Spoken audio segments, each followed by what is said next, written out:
Ahoy and welcome to a new video full of random tips, but mainly trivia. This episode is a little bit more aimed towards newer players, but I also sprinkled in some stuff for you older sea dogs as well. I also don't like to waste your time, so let's get into it.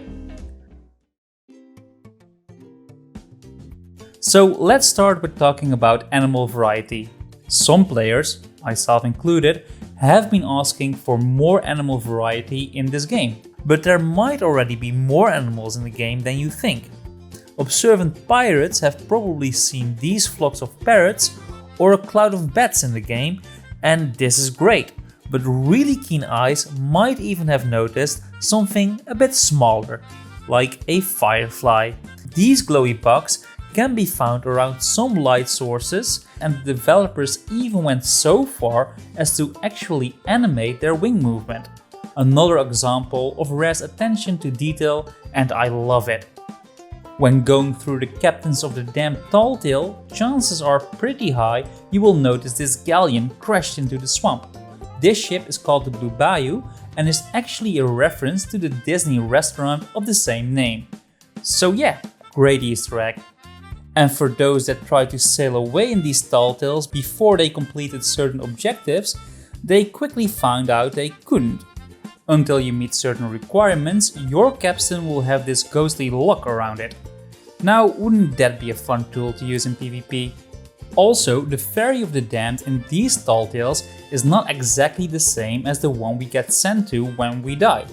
You see, the regular one has this Easter egg near the captain's cabin, while the Tall-Tale one doesn't. And no, there aren't two ferries in the lore, don't be silly. And if you ever want to launch yourself to a ship, don't forget that everything is still interactable while you are flying. This means you can grab ladders, wheels and harpoons while you are still soaring. This might be highly situational, but it can be the difference between getting on a ship or a failed boarding attempt. Also, what is up with people leaving treasure chests before they log off? On several occasions I log into a new server and there are just some empty chests at the outpost. Does nobody in your crew know you can turn these in? I mean, come on, just do it and get some extra gold. Also, try to be efficient. Don't park your ship if you see barrels of plenty. Just empty your supplies, maybe harpoon some treasure while you sail past, and then jump off to fill your pockets. Again, this is obviously a bit situational, but it is one of my preferred ways of being efficient. Speaking about barrels of plenty, there's a slight chance that cursed chests spawn with them. So whenever you see a flock of birds, make sure you give them a look with your spyglass. Another rare occurrence is that there might be a slight chance of both a Reaper's chest and a Reaper's bounty spawning at the same shipwreck. So I've only seen this once. And if you have as well, please let me know, I'm really curious about this rare event. And did you know that some sails have glow-in-the-dark effects? You probably did, but most of these special sails are locked behind ancient coins. There are however a couple you can buy at the shipwright, like these ancient vault sails. The only downside is that you need to unlock 100 ancient vaults to be able to buy this one. So yeah, good luck with that. Speaking about sails, one of my favorite cosmetics are the rare crew sails. These depict their infamous logo and are bound to draw in pirates that either want to sink you or say hello. Sadly, these sails are incredibly rare, pun intended, since they are only available to the development team. However, if someone in your crew has these sails, you are still able to read the flavor text by using a shipwright chest. The description reads, "Sail far beyond the seas to find the tiny Twycross outpost, home of the most scurvy pirates." And yeah, Twycross is a real place in the United Kingdom where the studio of Rare is located. It also has a zoo where the original Donkey Kong Country team studied the movement of the gorillas to better animate Donkey Kong. And another fun fact, these are also the only fun facts about Twycross UK. And don't forget to use your harpoon to make tight turns. When sailing close to an island, you will have a high chance of hitting the ocean floor. Not only is this handy for not crashing into an island, but this is also a great way to turn a galleon quickly to get a better angle in both PvP and PvE situations. And did you know that eclipses happen on the seas? Often the moon will get in front of the sun in this game. And you don't need to pay constant attention if you want to catch this. The wonderful people at Merfolk's Lullaby not only made a storm map, but also a timetable when eclipses happen on the sea. So yeah, if you want to make a special profile picture, make sure to pay their website a visit. An easy way to make more money is waiting for Gold Rush. Twice a day, all gold earned will get a 1.5 multiplier. And if Gold Rush is close, you can be efficient by already bringing your treasure to your preferred trading company, but wait a little bit with turning it in. Just have a look around before you do so. You can check out when Gold Rush starts by using your event tab. And whenever Rare decides to do a Golden Glory weekend, these multipliers stack, so make sure to plan your voyage accordingly. And as a bonus tip, gold bought with doubloons will also increase in amount during Gold Rush. And yes, this also double stacks during Golden Glory. This is a great way to quickly make a couple of million in a short period of time. So yeah, a great way to spend those old dusty doubloons, and I highly recommend doing so. And can't you spare a moment without your favorite pet, but you are put on cooking duty? Well, you can still pick up food without putting your pet down. So yeah, an easy way to spend some extra quality time with your best matey.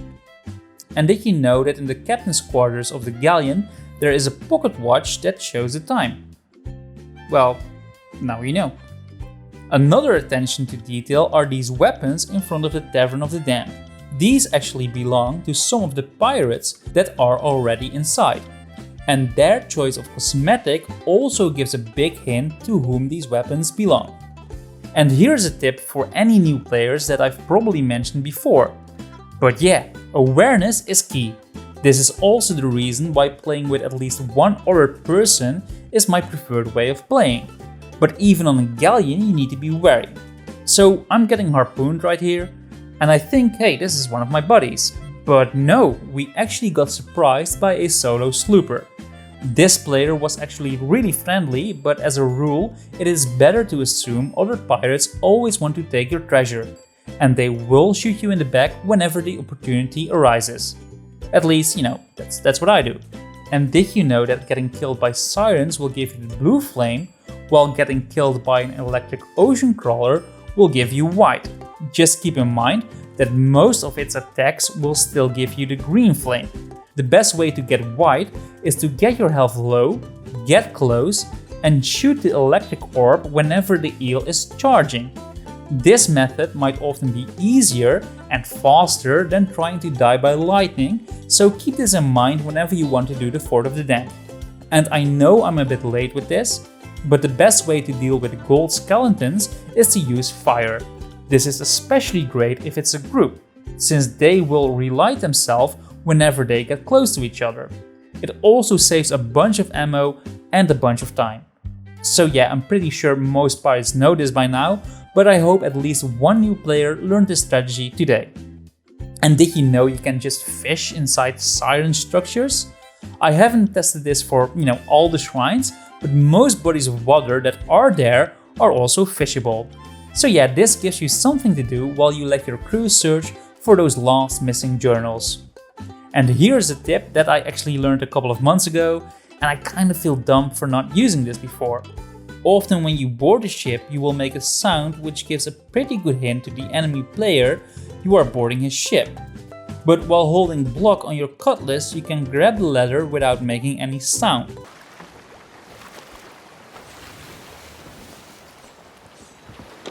This might seem like a small advantage, but since I have been using this, I often get the jump on players, and I can really recommend using this silent boarding option. Also Rare, please don't patch this. And did you know I have done similar videos where I just give tips and trivia? So if you want to see more, you can. I bundled all those videos together in one convenient playlist, which will be in the link underneath this video. So yeah, please give those other videos a watch. So thanks for watching. I hope there was at least 1 or 2 new things you learned.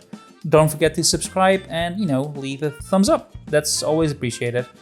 And yeah, that's it. Steal some treasure, have a lovely day, and I will see you in the next video. Also, you can draw dicks on the map table.